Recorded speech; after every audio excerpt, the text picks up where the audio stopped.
Hello दोस्तों, welcome to my new video. दोस्तों आज की इस वीडियो में हम बात करने वाले हैं टिटेनस के बारे में। तो आप इस वीडियो में देखेंगे कि टिटेनस क्या होता है, उसके कौन से कारण की वजह से होता है। उसके बाद हम देखेंगे कि उसकी पैथोफिजियोलॉजी क्या होते हैं और बाद में हम साइन एंड सिम्टम्स और ट्रीटमेंट के बारे में इस वीडियो में बात करने वाले हैं। ओके, तो चलिए दोस्तों वीडियो को शुरू करते हैं।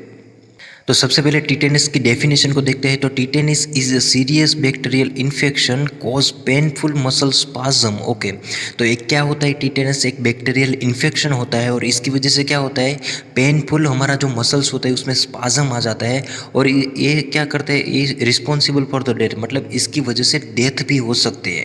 तो ये था टिटेनस की डेफिनेशन क्या कहती है कि it is a serious bacterial infection, इसकी वजह से पेनफुल मसल स्पाज्म हो जाता है और इसकी वजह से डेथ भी हो सकती है।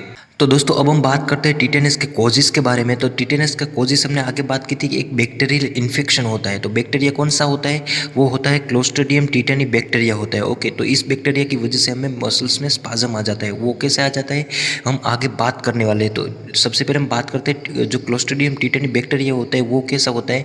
वो होता है ग्राम पॉजिटिव बैक्टीरिया होता है और उसका जो स्ट्रक्चर होता है वो कैसा होता है, वो होता है ड्रम स्टिक्स जैसा होता है। देखिए इस फिगर में हमने बताया है कि जो बैक्टीरिया होता है वो ड्रम की जो स्टिक होती है उसका जो शेप होता है उसकी तरह में जो है वो टिटेनस का बैक्टीरिया दिखता है। ओके, तो जो इस बैक्टीरिया का मेन सोर्सेज क्या क्या होते हैं, तो दोस्तों जो क्लोस्ट्रीडियम टिटेनी बैक्टीरिया होता है वो हमारे पूरे एनवायरनमेंट में फैला हुआ होता है, वो कहीं पर भी हो सकता है। ओके, तो ये हो गया हमारा सोर्सेज। ओके, वो मिट्टी में हो सकता है, हवा में हो सकता है या फिर किसी चीज़ पर चिपके हुए होते हैं। ओके, तो अब हम बात करते हैं, ये हो गया सोर्सेज के बारे में। तो ये ट्रांसमिशन हमारी बॉडी में कैसे होते हैं, तो देखिए सबसे पहले कोई भी हमें बॉडी में इंजरी हो जाती है, इंजरी मीन्स कि हम एक्सीडेंटली इंजरी हो जाती है, बर्न्स हो गया, और कोई एनिमल बाइट हो गया या फिर कोई माइनर इंजरी हो गई, स्टेप बाउंड हो गया या फिर किसी भी टाइप की हम बॉडी में इंजरी होती है तो हमें टिटेनस लगने के चांसेस बढ़ जाते हैं, क्योंकि जो टिटेनस बैक्टीरिया होते हैं वो इन्वायरमेंट में से सीधा जो वाउंड पर से ट्रांसमिट होकर हमारी बॉडी में इंसेक्ट हो जाता है। ओके, तो ये हो गया ट्रांसमिशन और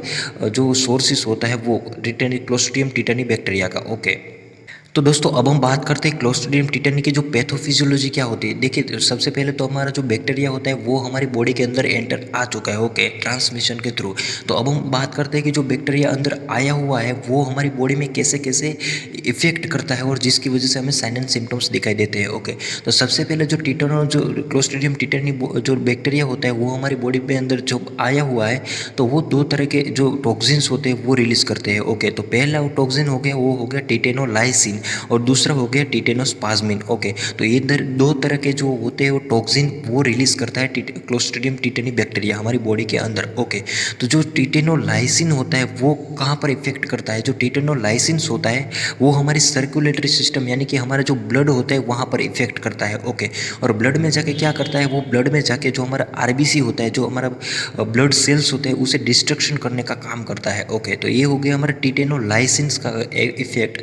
अब हम बात करते हैं टिटेनोस्पाज्मिन की इफेक्ट के बारे में। ओके, तो ये दूसरा तरह का जो क्लोस्ट्रीडियम टिटेनो का जो टॉक्सिन्स होता है वो कहाँ पर इफेक्ट करता है, वो इफेक्ट करता है हमारी पेरिफेरल नर्वस सिस्टम्स के ऊपर इफेक्ट करता है। इसकी वजह से हमें न्यूरोटॉक्सिन भी हम उसे कह सकते हैं। ओके, तो पेरिफेरल नर्वस सिस्टम पर इफेक्ट करने की वजह से वो कहाँ पर आता है, वो हमारे स्पाइनल कॉर्ड में आता है और स्पाइनल कॉर्ड में जो हमारे कई सारे न्यूरॉन्स होते हैं, जो हमारे नर्व सेल्स होते हैं उसके बीच में साइनेप्सी होती है। ओके, हमने आगे बात की थी कि जो दो नर्व सेल्स होते हैं उसके बीच में साइनेप्सी एक जगह होती है। ओके, तो वहाँ पर से दो तरह के ट्रांसमिशन हमारे पेरिफेरल नर्वस सिस्टम में होता है। एक हो गया हमारा इनहिबिटरी ट्रांसमिशन और दूसरा हो गया एक्सक्रीटरी ट्रांसमिशन। ओके, तो जो ये क्लोस्ट्रीडियम टिटेनी का जो टॉक्सिन्स होता है, जो टिटेनोस्पाज्मिन होता है, वो क्या करता है, जो हमारा इनहिबिटरी ट्रांसमीटर होता है उसे फिक्स कर देता है, उसे रोक देता है। तो इसकी वजह से क्या होता है, हमारे जो मसल्स होते हैं उसमें रिजिडिटी आ जाती है और रिजिडिटी आने की वजह से क्या होता है, हमारा जो मसल्स होता है उसमें स्पाज्म देखने को मिलता है। ओके, तो इसकी वजह से हमें जो क्लोस्ट्रीडियम टिटेनी होता है तो ऐसी इफेक्ट के कारण हमें जो हमारा मसल्स होता है उसमें स्पाज्म देखने को मिलता है।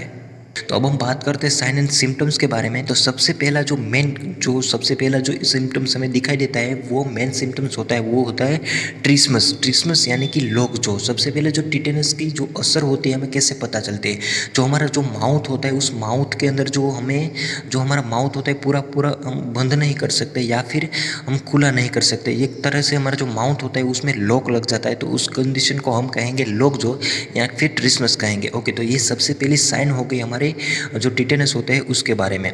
इसके बाद आता है स्टिफनेस ऑफ नेक। ओके, तो हमने आगे बात करी थी कि जो टिटेनोस्पाज्मिन होता है, जो टॉक्सिन्स होते हैं वो कहाँ पर इफेक्ट करता है, हमारे मसल्स के ऊपर इफेक्ट करता है। तो सबसे पहले जो हमारे स्पाइनल कॉर्ड में से जो सिग्नल्स आ रहा होता है वहाँ पर इनहिबिटर जो ट्रांसमिशन होता है वो फिक्स हो जाता है। इसकी वजह से जो मसल्स होते हैं, जो हमारे नेक के मसल्स होते हैं उसमें स्टिफनेस देखने को मिलते हैं। इसके बाद हो गया डिफ़िकल्टी इन स्वेलिंग। ओके, तो हमें जो डिग्लूटेशन कर सकते हैं या फिर हम जो खाना खा रहे हैं उसमें क्या होता है, उसमें तकलीफ हो जाती है, हमें एक डिस्फेजिया देखने को मिलता है हमारी नेक के अंदर। ओके, तो इसके बाद जो पहली मेन कैरेक्टरिस्टिक साइन थी वो थी हमारे ट्रिस्मस। अब दूसरी जो कैरेक्टरिस्टिक साइंस होती है वो होती है जब सीवियर टिटेनस हो जाता है तब हमें दिखाई देती है। ओके, तो ये दो साइंस होते हैं वो सीवियर टिटेनस में हमें देखने को मिलते हैं। तो सबसे पहली जो साइन होती है वो कौन सी होती है, वो होती है राइजस सार्डोरिकस, मतलब इस कंडीशन को हम कहेंगे राइजस सार्डोरिकस। इस जैसे पिक में दिखाई दे रहा है,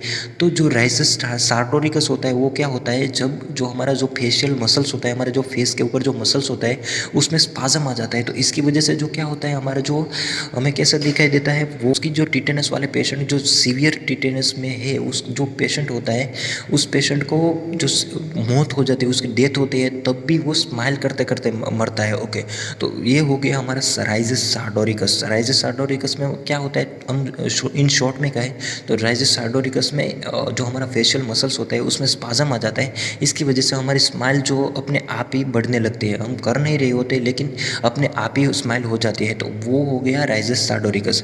अब हम बात करते हैं ओपिस्टोटोमस के बारे में। ओके, तो इस कंडीशन को क्यों कहते हैं, क्योंकि जो हमारा जो बैक पूरी तरह का जो हमारा ट्रंक हो गया, हमारी नेक हो गई, हमारा ट्रंक पिछले हिस्सा का ट्रंक हो गया, उसमें जो हमारे बैक साइड के सभी मसल्स होते हैं वो स्पाज्म होने लगते हैं। और जो बैक साइड के पूरे मसल्स होते हैं, हमारे थाई का मसल्स हो गया, लेग का मसल्स हो गया, उसमें जो स्पाज्म आने की वजह से क्या होता है, पूरा का पूरा जो हमारा बैक साइड होते हैं वो बेंडिंग देखने को मिलता है। ओके, एक धनुष के आकार का हमारा जो पूरा का बॉडी हो जाता है, तो उस कंडीशन को हम कहेंगे ओपिस्टोटोमस। ओके, तो इसके साथ साथ हमें ये 5 सिम्टम्स हमें टिटेनस में देखने को मिलते हैं। इसके साथ साथ हमने आगे बात की थी कि एक टॉक्सिन्स होता है उसका, वो होता है टिटेनोलाइसिन्स। ओके, तो ये क्या करता है, वो करता है हमारे ब्लड सेल्स को डिस्ट्रक्शन करने का काम करता है। ओके, तो ब्लड सेल डिस्ट्रक्शन करने की वजह से क्या होता है, हमें ट्रैकीकार्डिया देखने को मिलता है और लो बीपी भी हमें सिम्टम्स में दिखाई देते हैं। तो दोस्तों ये हो गया हमारा टिटेनस का साइन एंड सिम्टम्स।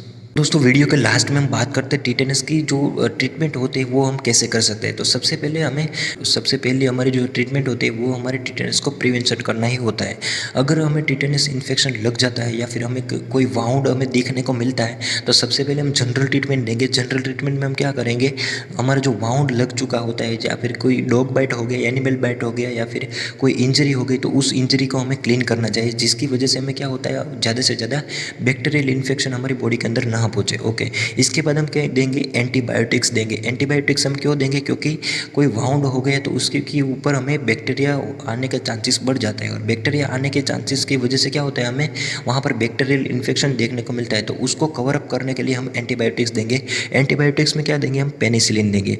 इसके बाद हम देते हैं टिटेनस की वैक्सीन। ओके, कोई भी हम बर्न्स का पेशेंट हो गया जो पूरी तरह से जल चुका होता है, या फिर डॉग बाइट का पेशेंट हो गया, और जो कोई सीवियर इंजरी हो गई या फिर रोड ट्रैफिक एक्सीडेंट हो गया या फिर किसी की कोई सीवियर इंजरी हो गई, तो उस इंजरी में हम सबसे पहले कोई भी डॉक्टर टिटेनस देंगे। टिटेनस की जो वैक्सीन होते हैं 0.5 ml की वैक्सीन होते हैं, हम इंट्रामस्कुलर जो इंजेक्शन होते हैं वो देता है। ओके, वो क्यों देता है, क्योंकि जो प्रिवेंशन सबसे पहले जो टिटेनस होते हैं उसको लगने से पहले हम उसे प्रिवेंट करना चाहिए। तो उसकी वजह से हमें जो 0.5 ml जो वैक्सीन होती है वो हम इंट्रामस्कुलर इंजेक्ट करते हैं। तो ये हो गई हमारी जनरल ट्रीटमेंट।